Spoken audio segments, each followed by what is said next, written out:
RHDP, des communes Yabobo, Yanyama et d'Adjamé veut prendre part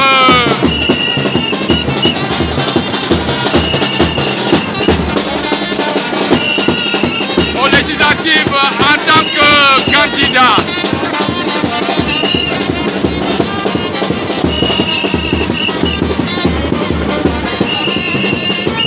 Et tout à l'heure, lors de la conférence de presse,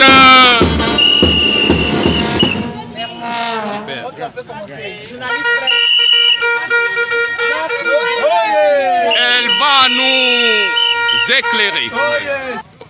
Oui, bonjour. Qu'est-ce qui nous réunit ici ce soir? Bonjour. De prime abord, il est important que je puisse me présenter. Je suis Dourebden Rafik Arafat, l'état civil. Je suis jeune d'Abobo.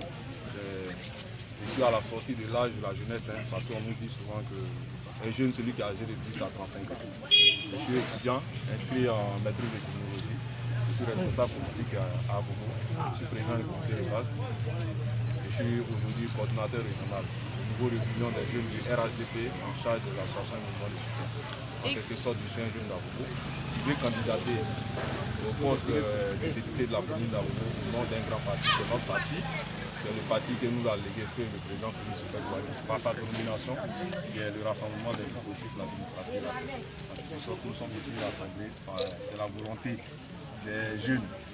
Quand je dis jeunes, c'est la volonté également des populations de la commune d'Abobo. Quand je dis population, il s'agit des vieux, des jeunes et des moins jeunes.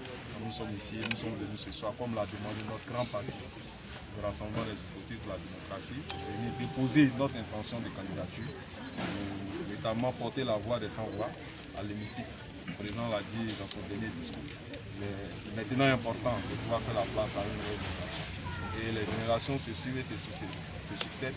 Mais il est important de pouvoir préparer cette génération. On nous dit souvent que les grands hommes se préparent dans l'homme des blancs. Quand nous sommes venus à l'école de l'apprentissage, voici un peu le prime abord, les premiers propos qui sont les miens, que mes amis m'ont chargé de vous transmettre. D'accord. Donc je peux me soumettre maintenant à votre exercice. Merci.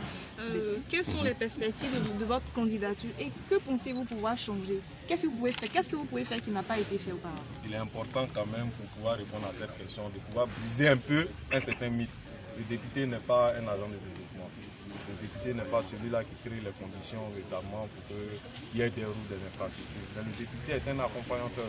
Le député est celui-là même qui est en avance, qui crée les conditions techniques, c'est-à-dire qui participe à la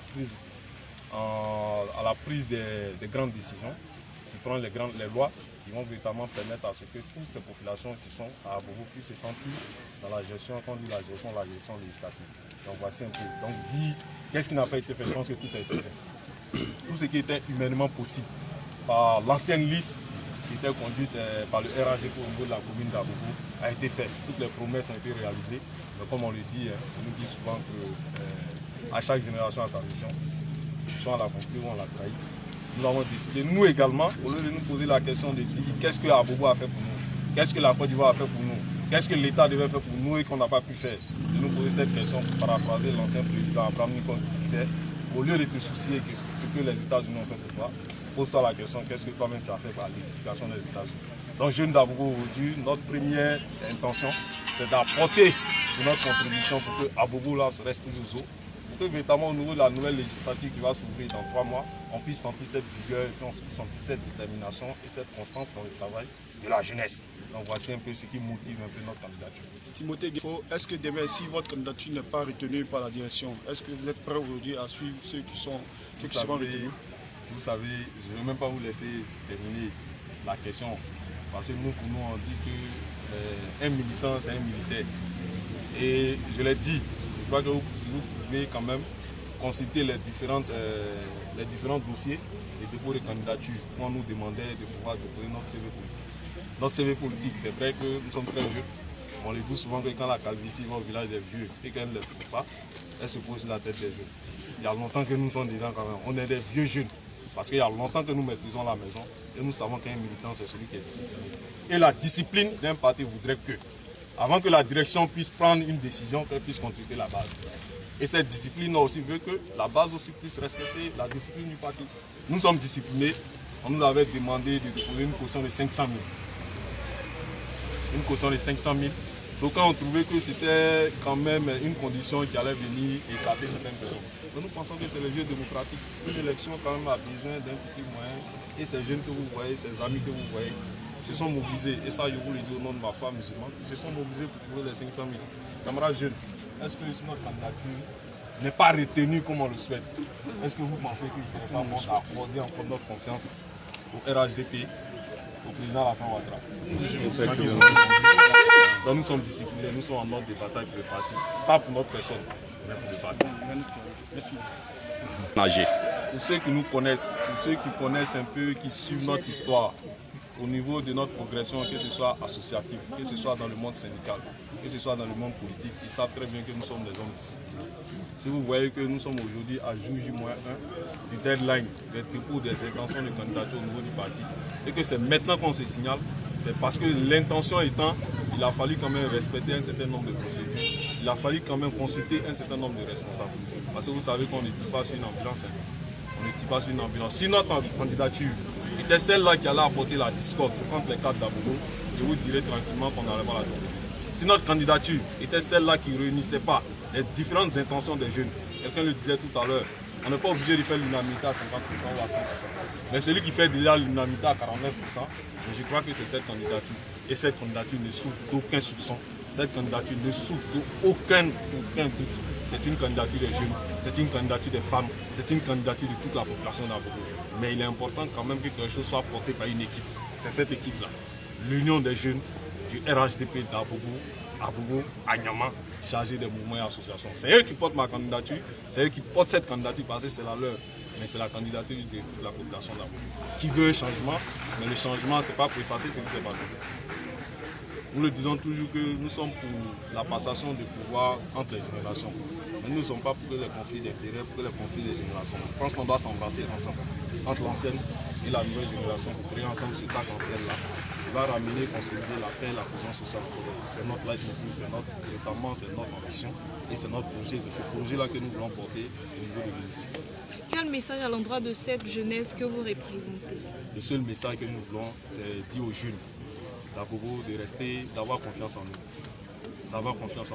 d'oser, parce qu'on nous dit souvent que qui ne risque rien n'a rien, mais de rester discipliné, parce que c'est dans la discipline, c'est dans l'ordre que véritablement que tout s'acquiert. Aujourd'hui, une décision peut être un peu comme du citron pour nous, mais demain aussi être comme du miel. Donc, véritablement, c'est un processus, et dans le processus, il y a des vainqueurs, mais ici, il n'y a pas de perdants. Il n'y a pas de perdants parce que c'est nous tous qui gagnons. Donc à travers vous, je vais lancer un message d'apaisement aux jeunes. Je vais demander de se concentrer sur l'essentiel. Notre mission serait de partir de quartier en quartier pour dire aux jeunes d'arrêter véritablement certaines actions qui jettent encore le discrédit sur la commune d'Abobo, sur les jeunes d'Abobo. Abobo est zo.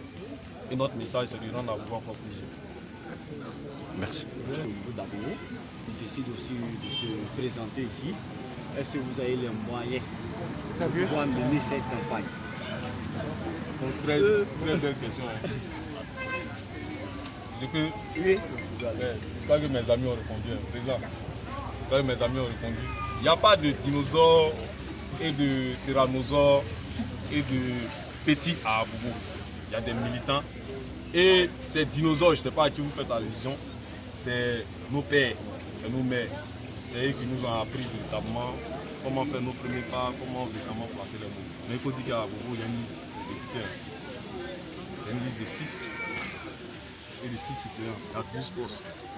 Est-ce que vous pensez, vous-même, au fond de vous, ces jeunes que vous voyez, la détermination que vous voyez, vous les avez suivis depuis leur parcours, vous pensez qu'ils ne méritent pas? Est-ce que vous pensez qu'ils ne méritent pas? Donc ce sont les dinosaures, parce que des gens qui ont pu cotiser un demi-million, pendant ce temps que le SMIC en Côte d'Ivoire aujourd'hui il est à 60 000 grâce au président Alassane Ouattara. 60 000 qui ont pu cotiser en 24 heures plus de 500 000 francs, aller payer leur cotisation. Vraiment, vous êtes des dinosaures et vous en même temps, vous dites merci.